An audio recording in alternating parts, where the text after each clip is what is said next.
from our colonial experience and putting that into context. And Dr. Mary Ann Jacobs, who is, okay, she's telling me to cut my intro short. I will let her introduce herself. She's a Cummings. She's just awesome. She's going to talk about, present today on historic trauma and colonialism, and she's co-presenting with Ms. Lambert Ward. Yes. Who's hiding? Okay. Jessica's hiding right here. Well, most of you know who our people are. Willard and Laura Neal Cummings, Newton Cummings, who was Ruth Jane and Bellamy Cummings' son. And then on the other side, of course, is Andrew Worth Brooks and Mary Jane Locklear Brooks. You all know who my people are, right? Okay, Andrew Sandy's son, who was sister to Melinda, who is Melinda's grandmother. And of course, I'm kin to Nancy. Of course, right? So,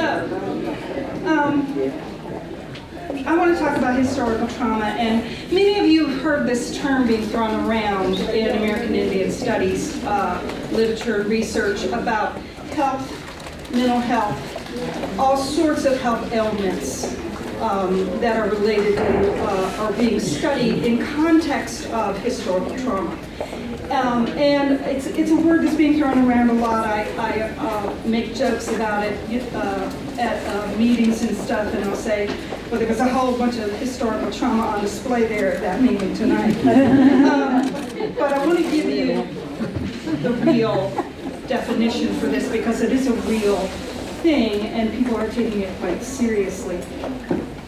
So first, this was first dubbed in the literature around Holocaust victims in Israel. So this was applied to Native Americans later.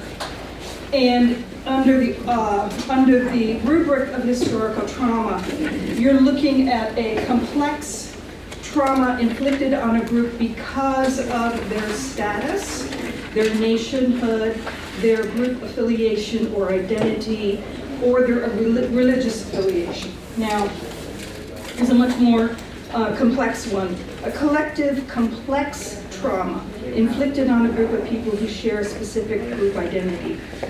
Historical trauma includes numerous traumatic events a community experiences over generations and encompasses the psychological and social responses to those events.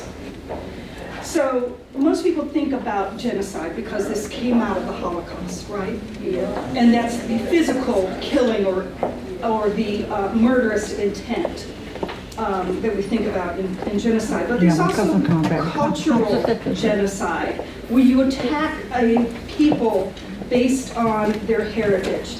And so you refuse to recognize them as a distinct people.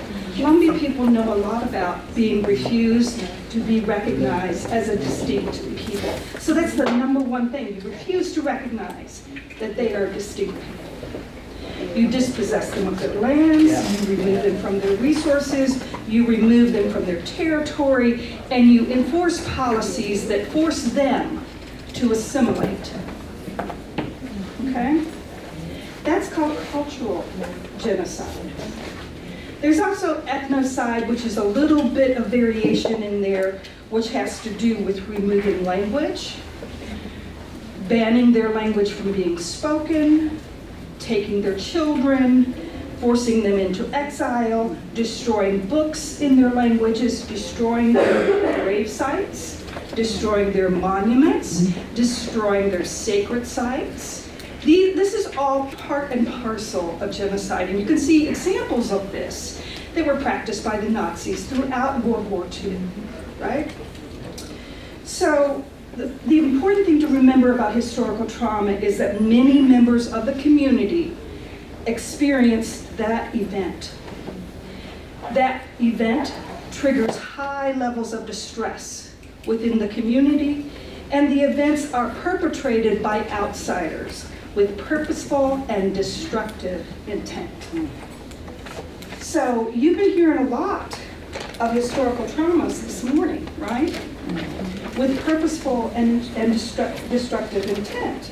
So what is hard for people to understand is indigenous people on at the points of contact in the continental United States have these two arms of historical trauma, right? The East Coast, the West Coast, and then the southern portion, right? So those historical trauma errors are layering on top of each other, okay? So when we think about historical trauma, we think about it happening to a group. That means it's collective, okay? But you also have to think about that layering in terms of it compounding, okay? All of these traumas are compounding on one another. And when they are not dealt with in an appropriate way within that community, what you see is more and more destructive behaviors coming out of members of that community towards other members of the community, between persons, and outside to other people outside the community as well. So you see compounding and collective. So this particular slide also talks about internalized oppression. And we do need to talk about that a little bit because part and parcel of historical trauma is turning on the people closest to you. And that's what internalized oppression means. That internalized oppression can be as violent as murdering your own kin. And it also can be as subtle as saying, well, I don't want to go to that attorney because he's an Indian. I like my attorneys to be white because they're smarter. That's a type of internalized oppression that's just as destructive, you know, a little bit different, but it's still turning inward. So the historical response, this slide has been based all on Native Americans who experienced residential schools. Our people didn't experience residential schools, but our most recent historical trauma period was the Jim Crow experience. And that was 70 years from, I think it was 70 years, 1887, 70 to 1970s, maybe 100 years if you want to talk about segregation in schools. So there's a whole plethora of symptomology that's been collected on Native Americans for residential schools that includes sadness, depression, anxiety, discomfort around white people, fear of white people, and these are from experiences of being in boarding school, from young children who were taken from their parents. Shame about being an Indian, loss of concentration, dislocation, rage, feeling that the trauma is going to happen again, and avoiding the places and the people where the trauma happened. Okay, so that's some of the things that you can see, but you can also see collective survival identity, symptomology going on as well. So there's a lot of things that we think about in terms of historical trauma. One of the things we think about often is PTSD, which can be not so easily measured in people for historical trauma. But I want to tell you the difference between a historical trauma and a lifetime trauma. A lifetime trauma is something where you have a near-death experience. You might be a victim of a automobile accident. You might be a victim of war trauma if you were a veteran. You might be a victim of rape. Any sort of experience where you feared that you were in imminent danger of losing your life, or you watch someone else die in front of you, okay? Because of some sort of horrific accident, Okay, so that's called a lifetime trauma. PTSD is where the brain gets stuck in a memory, and you live it over and over and over again, whether you want to think about it or not. It is there. You're having dreams about it, you're having daydreams about it. And a variety of other symptomology can happen. Historical trauma primes the pump for PTSD in those communities. So if you are a member of a historical trauma community and you have a lifetime trauma, you are more likely to get PTSD because your pump is primed for that. Okay? So that's the difference. Historical trauma is not PTSD. But PTSD can be one of those issues that you face if other symptoms, other things happen in your life. That may be one of the things that happens. PTSD can happen to women who are victims of domestic violence. And other things. So there are all sorts of individual level impacts. Historical trauma also has these family level impacts. And I want to go quickly because I'm running out of time, I'm talking too much. Family traumas, mainly domestic violence, child abuse, internalizing negative things about American Indian parenting styles and parenting traditions. And then finally, the community level. Community level, we see a lot of things coming out of historical trauma. And I just want to talk about the bottom two there. Social malaise, weakened social structures, high rates of suicide, alcoholism, and child maltreatment. We see a lot of this social malaise in our communities where people say, yeah, we know we got a problem with that, but we can't do nothing about that. That's social malaise. That's saying, yes, we acknowledge a problem, but there's nothing that can be done. We've had that problem forever. You know? And you probably have examples of that. I'm going to run on, though I don't want to delay too much in there. But also weakened social structures. That's where you have governmental and non-governmental structures within the community that are supposed to be addressing social problems within that community, but they don't. And they do not because they're oftentimes being run by people who are dealing with a whole lot of these issues. Okay? So Native American people are, they are people who are many times working within a context of a community that is not well. Okay? And so historical trauma needs to be addressed at the community level because you've already heard that we are kinship and place-based people, right? And so historical trauma, the best sorts of healing come out of a group interactive, and I'm going to get to that in just a minute. The transmission level that historical trauma deals with, go to the next slide. The only reason I wanted to talk about this was direct and indirect. You know about direct telling. Historical trauma is passed by telling.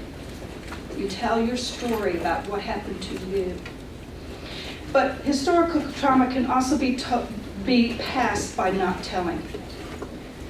That's when everybody in the family knows that there's something that you can't talk about because it's too upsetting. And everybody knows the rules and nobody talks about it. That's indirect transmission. Okay? And then there is also the fact that in Native communities, you don't ever die until nobody else can remember who you were. So your deceased relatives and all of their trauma live on with you because every time y'all get together, you talk about Auntie so-and-so and the stories about that person. And that's how trauma gets passed. Okay? But it is important to talk about these stories, and talking about these stories is part of the healing. I have two slides in here that talk about colonial era traumas, You've already heard about them. Their war, their disease, their conflict, their forced removals. And the next one is, you've already heard again, disenfranchisement, Indian removal, the Lowry War, the Civil War, then Jim Crow. And the one I want to talk about within the civil rights, I put the civil rights movement up there as a historical trauma error for American Indians. Not because we didn't gain rights, we did gain rights. But in many of our Native communities, they lost their Indian school. And they were forced to go to white schools, and Indian schools had to shut down. This happened in African American communities as well, right? We have a lot of kids who for the first time in their lives have to leave that community school that identifies them as an Indian. And they're so proud of it. So proud of having that something that was theirs. And then suddenly they have to shut that down, it has to go away, and they have to go to the white school.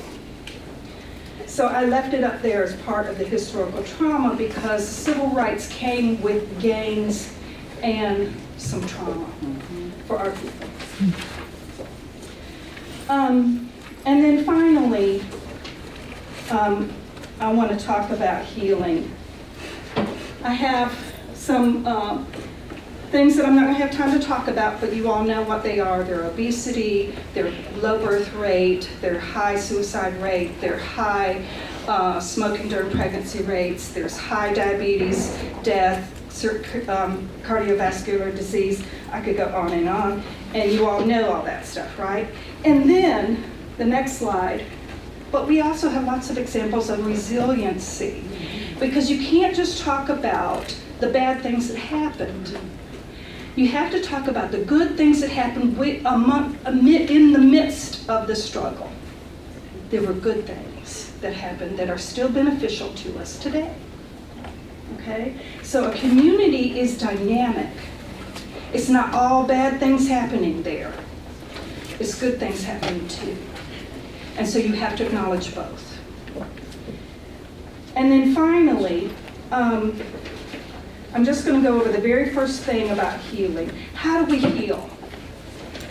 Well, community healing can take place in a safe place where it's safe to talk about it, where nobody says, oh, do you guys have to talk about that again? Yes.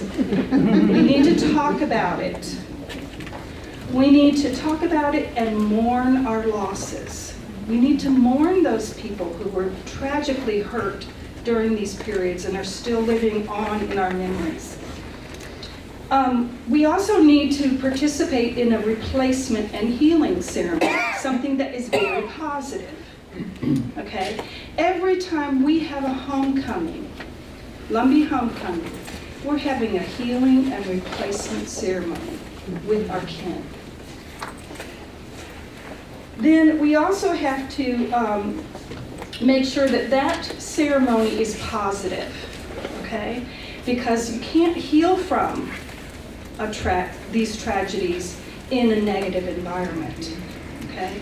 You get to talk about the negative stuff that happened, you get to mourn those losses, but then you've got to replace and do it in a positive way.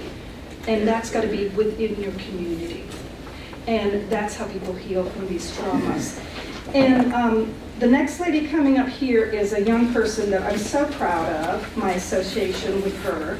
She's a young social worker out of the University of North Carolina at Chapel Hill. I can't remember how I remembered that she can do this genealogy stuff, but somehow it came up in my brain. And I said, I've got to have Jessica come and show you all the neat stuff that she knows how to do and can teach you. So now we're going to have the real workshop.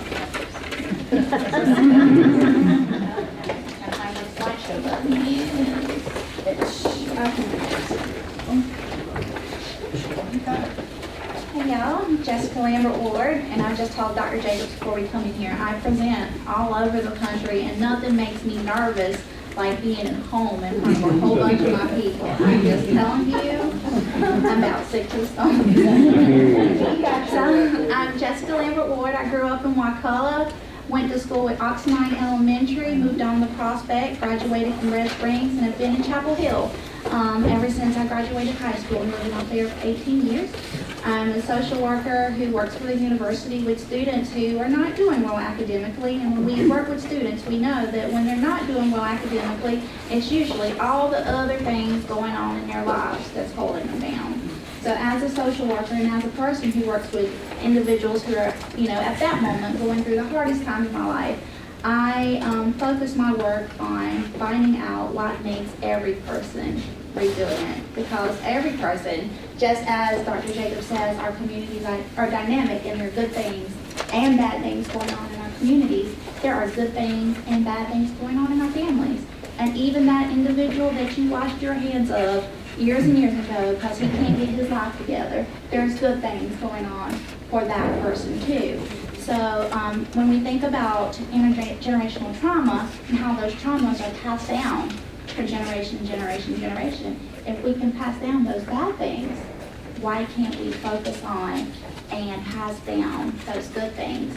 So I'll have a couple slides to talk through that with y'all, but I envision this as being more of a workshop situation where I'm just going to give you a little bit of information and give you some tools to start thinking about what this could potentially look like in your family. So there will be some activities. But I guess not. I can go through past that. Next one.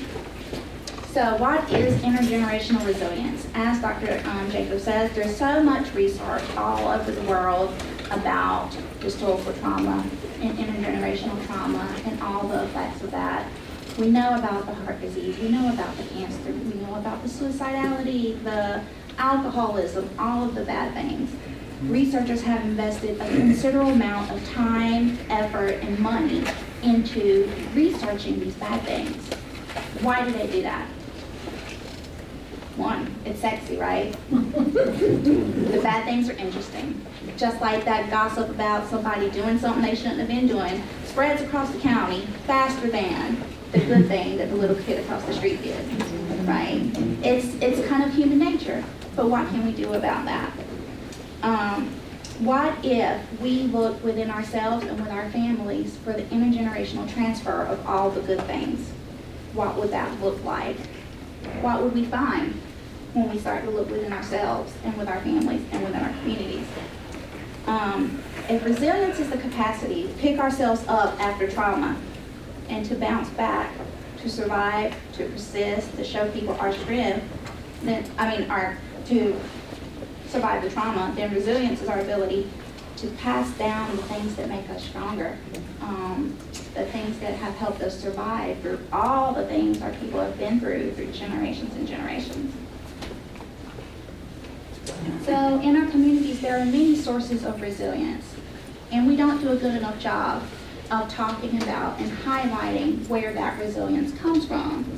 Part of that is our sense of belonging and our identity. When we introduce ourselves, we always say who our people are and where we're from, because that's important. Who have ever heard that saying, like, if you don't know where you came from, you don't know where you're going, right? What does that mean to you?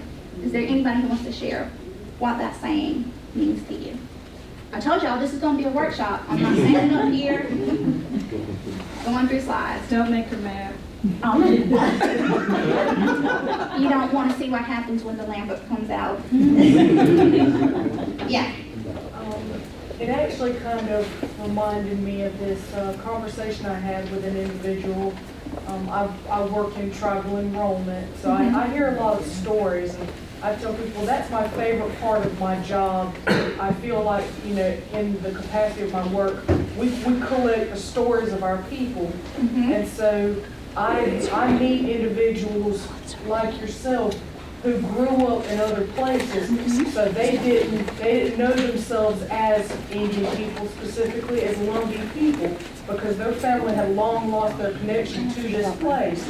But through things like DNA, they were able to connect with folks in cousin circles, and so that gave them a starting point to start reconnecting. So I've had people come in and tell me stories of how they feel that you know, their life can change because, you know, they didn't know where they had come from, but now that they know who they are, they can kind of reframe their life plans. And it sort of makes me think about other people who were in the dark, like folks who were adopted, especially outside, you know, outside of their communities. So they don't, you know, a lot of these folks don't even know who they are. And, you know, as Indian people, we know there's certain things that are kind of inherent to us, like certain health risks, you know, certain traditions, cultures, positives and negatives.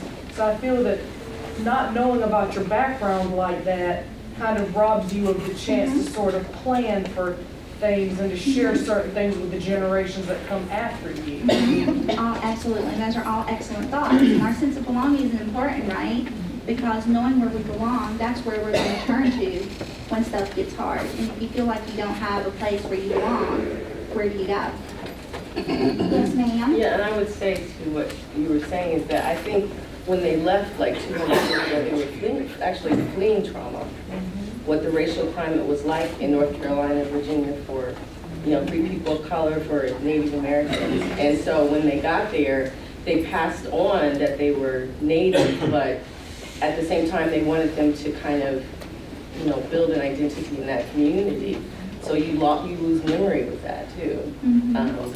So it kind of goes both ways. Yeah. So our sense of belonging is essential piece and source for resilience. Another piece is our culture of care. Our kinship ties, historically, we cared for our community as extensions of our family. I know as a little kid, I not dare skip school and not get on the school bus on time because I know the lady across the street is going to call my daddy at work and say, so-and-so didn't get on that bus on time. And she would drive her little car across the road and pick me up and drive me there herself. We don't do those kinds of things anymore, right? And how has that impacted the community? So historically, we cared for our community and our neighborhoods as an extension of our family. When we did that, it made us stronger as people, okay? For this community, religions and spirituality is a big thing. When I have talked to news reporters and folks who come down to this area after the hurricanes, they've always remarked, those people have been through it. And then 2 years later, they're going through it again. But every single person I stop and talk to, they always say, we're going to be all right. Because we have faith, and we have the Lord, and we got each other. Amen. They don't see that in other places in the world. Amen. Okay? So that spirituality, that religion, that higher purpose, that belief, that thing you hold on to, when everything else, excuse my French, goes to hell, it's important. It needs to be taught to your children. It needs to be passed down. So knowledge, that's indigenous knowledge, going back to our traditional knowledge, and education. They're all important. Tradition and cultures, humor. We love to crack a good joke, right? And my uncle, who was a Vietnam War vet and suffered from PTSD for many, many years, you know, he still has nightmares on a nightly basis about the things he saw in Vietnam. But during his waking hours, he is the first one to crack a joke and keep us all smiling like he wouldn't believe. That's strength in the midst of that turmoil that we're dealing with on a daily basis. Our positive relationships, whether that's positive parenting, being in positive romantic relationships, having a positive role model in the community. If that person doesn't exist with your family, that stuff matters. Active skill building, being lifelong learners. Always try to learn new skills. The more skills that you learn, the more things you'll have to pass down to the future generation. And when I think of that example, I think of my grandma's recipes. My grandma had 86 grandchildren. She could not read or write, and none of her recipes were written down, right? And when she passed, they passed with her. But I spent my time in the kitchens with her, and she would do a handful of that and a pinch of this, and I had my little notebook and my pen, and I would convert that into measure. Pinch, that looks about half a teaspoon, and write it down.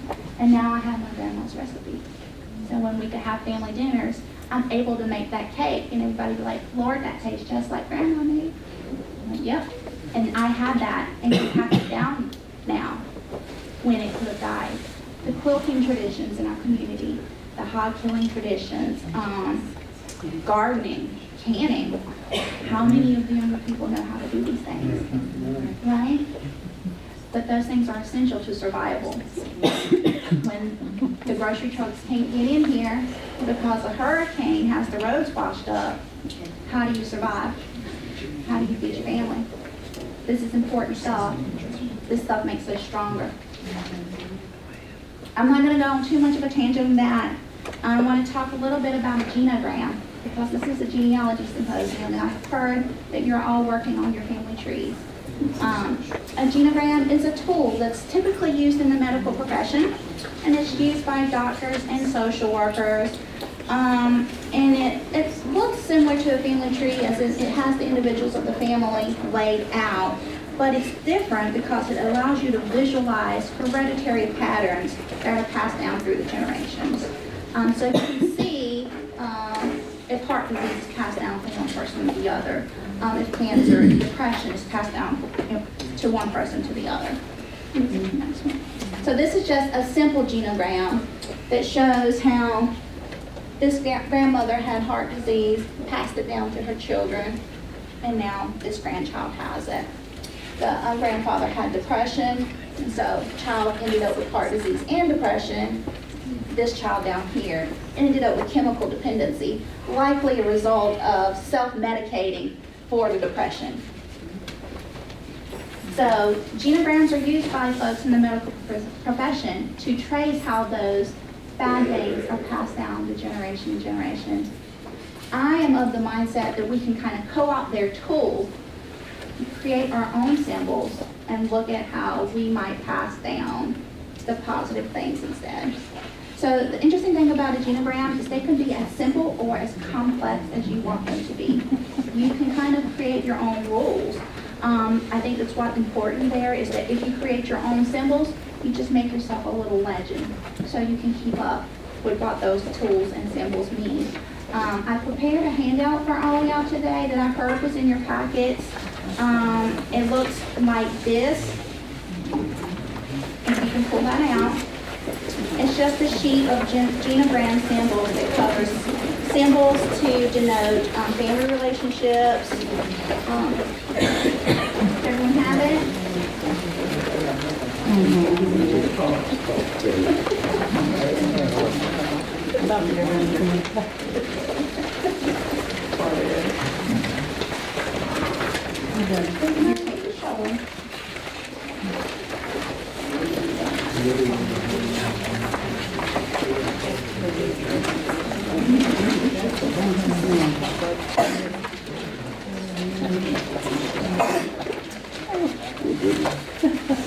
Got it? Okay. So if the genogram is useful because we can use it to identify how our intergenerational trauma is passed down. Even when we think about trauma being passed down, there's power in that, because in terms of our health, if I know diabetes runs in my family, I can't do too much about what is hereditary. I can't control those genes. I can control what I eat, right? So having that knowledge is power in that sense. If I know that my family has a history of being in abusive relationships, I can't control that's in my family. I can control how I approach my own relationships. I might be a little bit more skeptical. I might not trust people immediately, so it's important that even though some of the trauma is in your family you can't control, understand what part of that you can control and try to turn it into a positive. So going back to you don't know where you came from, so you know where you've been. Once we know what's in our family tree, we have more control over what gets passed down. And my challenge to all of you today is to focus on the positive and how to pass that down. So I have an activity planned for us, but I'm not sure how. We'll just see how it works. I have a template of a basic genogram, and it allows you guys to start filling it in with your family. And you can decide to focus on anything you want to focus on. Yeah. If you want to focus on the health, do that. If you want to focus on the good things in your family, you can do that.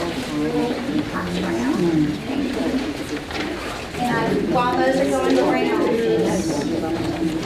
I've also started a genogram of my family, and it's going to be hard to see, but I'll walk around so y'all can see it. My grandpa was Willie Lambert. He lived over by Collins and Sons feed mill and put down most of the water pumps at closest house in Robinson County.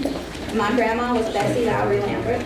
They had 13 kids, were primarily sharecroppers, and lived right on the edge of the Prospect community by Collins and Sons feed mill.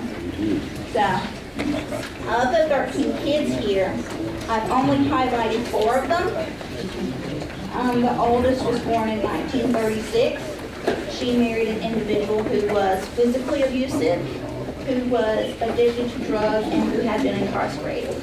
So we see here that of her 5 children, all 5 of them had been involved in drugs at some point. 3 of the 5 ended up incarcerated. 4 of the 5 are now deceased, and there's only 1 member of that lineage left. So that's the extreme case on the negative. So in my little chart, all the red things are the bad things going on in the family. I really tried hard to come up with the green, which are the good things going on in the family. As time goes on, what do you notice about this side of the page?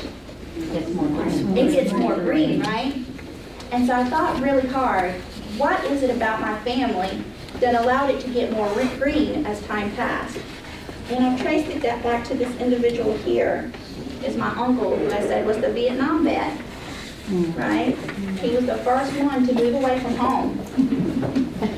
And he participated in the war in Vietnam. And while that experience was traumatizing for him, he ended up on drugs for about 40 years. He's been in recovery for the past 3 years, bless his soul, and he's been doing good. He ended up having an abusive relationship, getting a divorce, had 4 children. The 2 oldest girls were pregnant by the time that they were 16 and dropped out of high school. His oldest son was addicted to drugs and is incarcerated today. And his baby boy died at 12 years old. He drowned Drowning Creek right across the street from Sycamore Hill Church. He's the same age. He would be the same age as I am today. But even though this Vietnam vet's family absorbed the trauma from his PTSD, why did all siblings after him have better outcomes? Because they saw him become a soldier. They saw him do something different. So all the brothers after him joined different branches of the military. So he was in the Army, brother went to the Air Force, brother went to the Marine. The sisters after him graduated high school. The sisters before him did not. So for him, leaving home and doing something positive, because he was able to send money back home to the family and those types of things, all the siblings after him were able to do more positive, even though he did not experience the positive impact of those things. It trickled down to the other siblings who were younger than him, and then trickled down to the children of the siblings, to where we now have folks who are graduating high school, going off to college, graduating college, getting master's degrees, being small business owners. Okay? So even that person who you count out, look at how that person could be transmitting positive things in your family. I want you to walk that around so folks who can't see it up close get a chance to see it. And we're just going to let you practice. Is it okay to get a picture? Just kind of get an idea. We can probably give you copies, but I can make a think about the situation. Yeah, last one. It's a great thing. Just right there. Hand it out. I think it's the handout. I mean, not the one here, one behind. This is the hand. The one behind it, that one. Yeah, That's what everybody needs? Yeah, I don't have it. Some people do. Okay, I'll be right back. Single sheet is what we, I have that one, and I had that other. Oh, okay, so it's better. I'm gonna steal your materials. Can I borrow these for 1 second? I'll be right back. Thank you. Yeah, that's the one. We're like that one.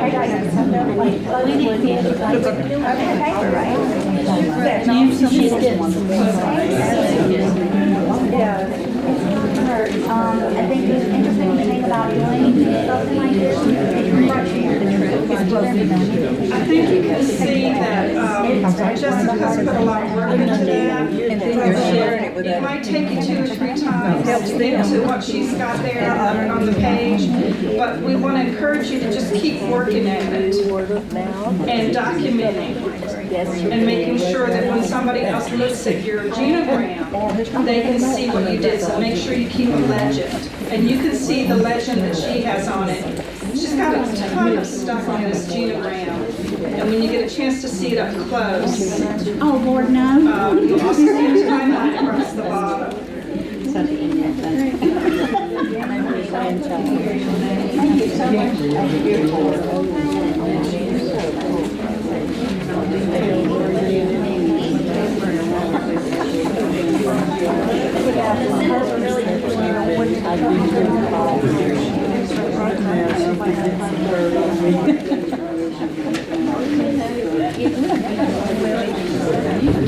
Really? I was just thinking this morning. I'm grandma, you know, so.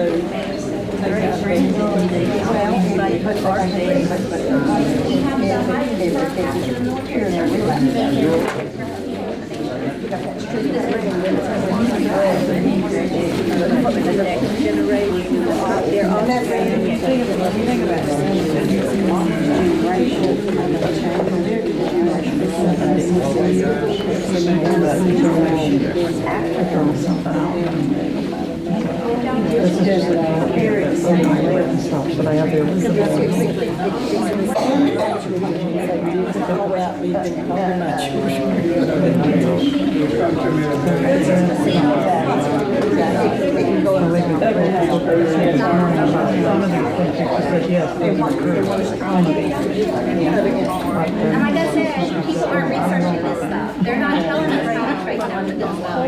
And you have to ask yourself, why is that? But they didn't have a food trade on the process. I'm sorry. As negative education, but all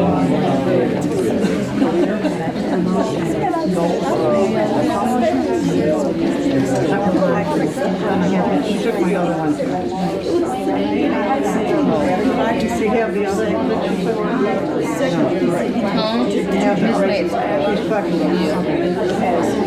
That's what I'm saying.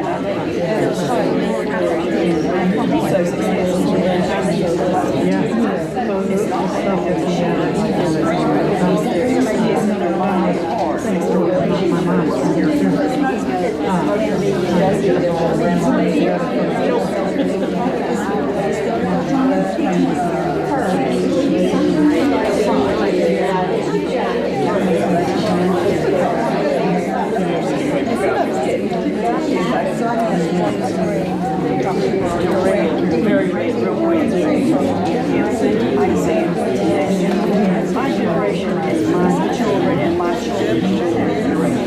Being very red right now. As a result So we have about 5 minutes left. Anyone have any questions about what we've shared? Who else needed one of these?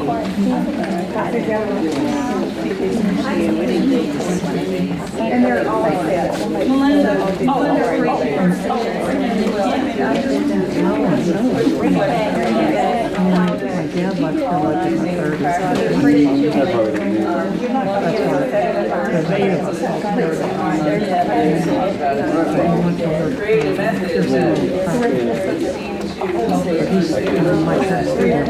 don't really have a comment on that. They created the method and I'm co-opting it and using it for my own purpose. Is that a radical thing? Yes. Yes. It's I know that. Trauma always negative I think it's, oh, you mean. example. I don't think we would call it trauma.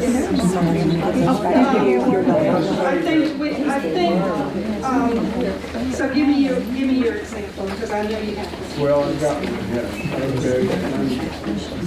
Lumbee's beat up the Ku Klux Klan. Boy, were they in trauma. Catfish Cole ran so hard, he was the second one to ever walk on water. That's more like an individual, that's not a collective trauma. No, that's, historical trauma has more to do with collectivity of what was going on to an oppressed group. So, yeah, you got a little bit backwards. Because the Ku Klux Klan were oppressed in their own minds. But in reality, they had a lot of social policies that were benefiting them. But they had this idea that they had to hold down other people so that they could keep hold of their place in the society. And that's why they thrived for so long, and that's why they continue to be around us. Ku Klux Klan isn't gone. Hopefully they're going to stay out of Robeson County. Oh, they're here, I'm told. The Chavises are letting us know. Yeah. My comment really was about, very similar to Dr. Mayer's, that this is a beautiful tool in decolonizing and what a great tool for uprooting our own internalized oppression, especially if this is like kept on a wall or somewhere we can look at it, because we don't really understand the implications of this internalized oppression and what we could be if we can rise above that, and that those gifts that are inherent in us that have been stuck, and a tool like this that can show you all the good things. It's just such a brilliant reminder, so I just commend you for your really brilliant work. Yes.